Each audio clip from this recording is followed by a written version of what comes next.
Let's make sure all this is dry. Probably shouldn't rub it up with your fingers, I imagine. But it dries pretty quickly. You'll definitely wind up with a crust all over your skin. And that does actually interfere with dealing with fine, small parts. You will discover if you wind up doing it yourself. So now we got 3 magnets back there, and one of them popped out. So this one here is doubled up. So we'll actually glue this one back in while we're at it. Why not? Put a little glue down there. You definitely want to make sure you get your polarities correct here. And since this guy was a troublemaker, we'll put a little extra around there and dab on the baking powder. If you want to be neat about it, you could get like a little tiny spoon or something to dab it in. No worries. So let's try this again here. Nice. Yeah, this registration tab here is the one that's a pain in the butt. And you can see that it's got a little bit of lift going on, which is why I want to put another magnet in there. What I'm thinking of doing is just putting one of these small ones. Will fit just about perfectly right there. So, depending on where all the walls go, I may just put a magnet here and one underneath, and that should really do well. That'll work out over here and in the back as long as there's no walls in the way. I should be able to put it just behind the registration points, but we'll see.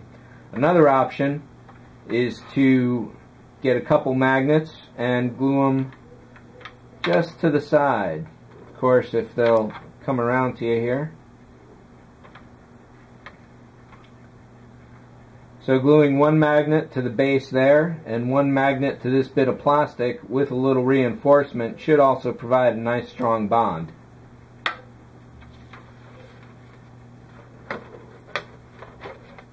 And that is definitely good.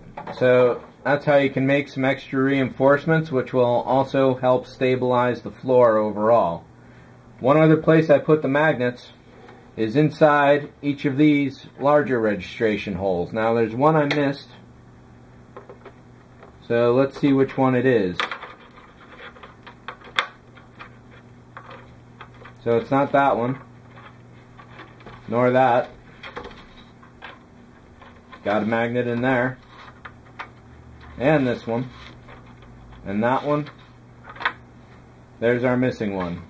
Now all of these have the same polarity, so I want to make sure I do that again for this one. This is the wrong polarity, this is the correct polarity. So I do want this magnet to be dropped in the hole so it's going to stick. So what I'll do is, we'll stick a magnet on the bottom here, right about where the hole is, and drop it in. So now we know that the polarity of that magnet is the same exact one as the other ones, and we'll just blob a little glue in. And just to set it a little quicker, we'll do a little powder as well. So we got a magnet there, there, there's the other one, and so on and so forth. This is also going to prove much useful later, because what I'll be doing for the power switches is they will be invisible. How do we do that? They're called magnetic reed switches. You pass a magnet by one, it activates, pass it again, it deactivates. It's really awesome. And because you can put the switch on the inside of the hull, all you need is a magnet on the outside and you're all set. No one will ever see it. Really great, very elegant, and it will work quite well. So now we've got a magnet in each one of these. What I've also done here is put a magnet on each end here, and it looks like we've had a couple fall off. So let's move the bottom out of the way this time, and we'll put a glue here and a little glue there.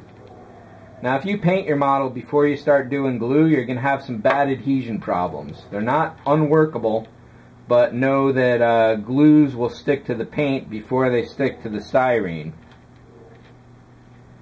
Now I know the polarity on that is correct, because what I'm doing here,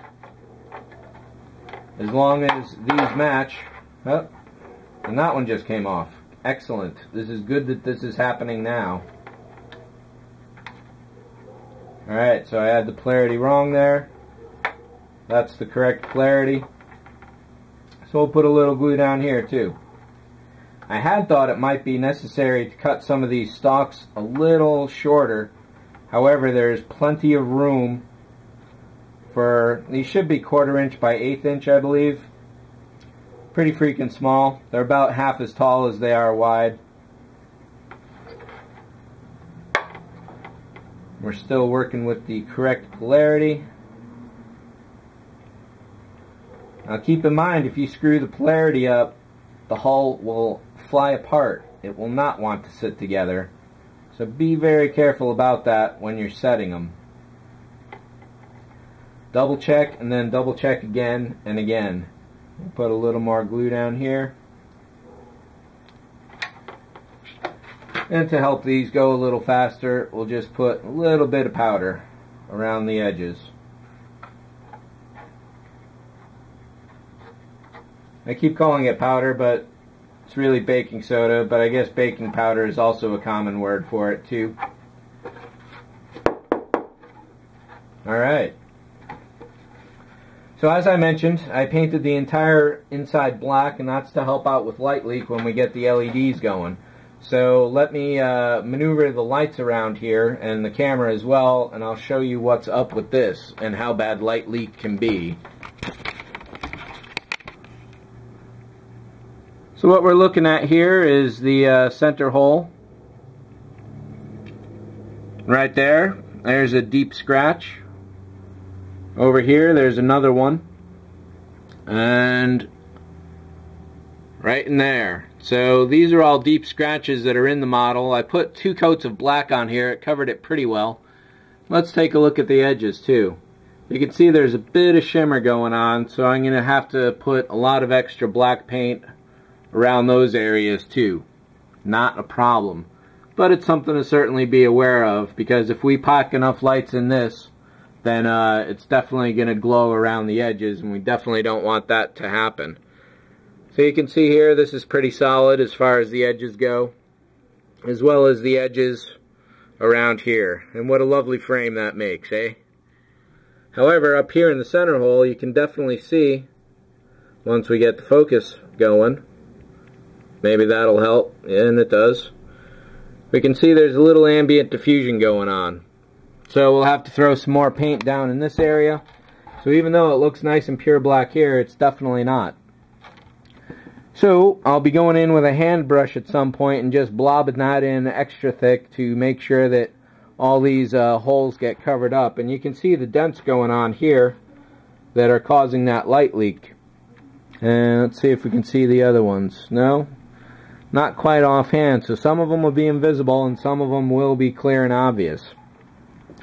So that takes care of the magnets for the moment. Let's take these parts here and put them on the floor and see how this looks overall so far.